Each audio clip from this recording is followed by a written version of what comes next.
Nama saya Ardel Aditya Hardana dari 12 IPS 3. Di video ini kami akan menjelaskan keuntungan pemindahan IKN ke Kalimantan. Menurut saya proyek ini dapat membantu Indonesia dalam bidang ekonomi. Proyek ini akan memicu pertumbuhan sektor properti di sekitarnya. Ini mencakup perumahan, perkantoran, pusat pembelanjaan, dan fasilitas umum lainnya yang dapat menimbulkan peningkatan investasi dan aktivitas ekonomi di wilayah tersebut.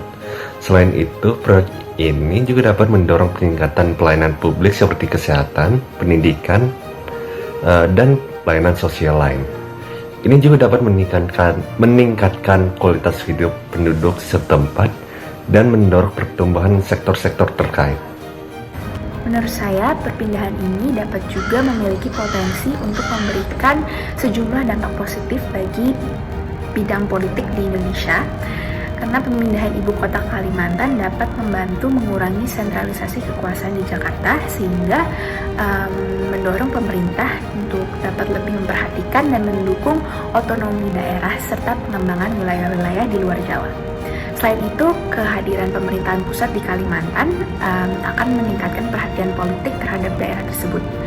Ini dapat mendorong perkembangan dan pertumbuhan ekonomi di Kalimantan serta peningkatan pelayanan publik bagi penduduk setempat.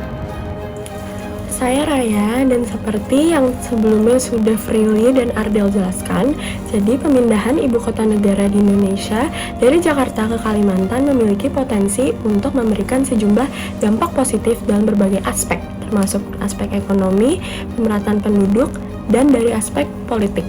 Untuk menghasilkan manfaat yang maksimal dari pemindahan ini, pemerintah perlu melakukan perencanaan sematang-matangnya, implementasi yang baik, dan upaya mitigasi terhadap dampak negatif yang mungkin timbul sewaktu-waktu.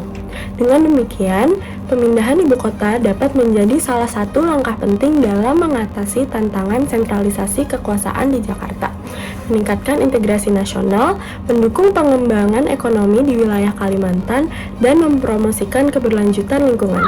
Selain itu, hal ini dapat membantu Indonesia menjadi lebih global karena orang-orang luar yang sebelumnya hanya tahu Jakarta, sekarang bisa menjadi lebih tahu mengenai daerah lain seperti Kalimantan. Sekian dari kelompok kami, mohon maaf apabila ada kesalahan dalam bertutur kata. Wassalamualaikum warahmatullahi wabarakatuh. Terima kasih.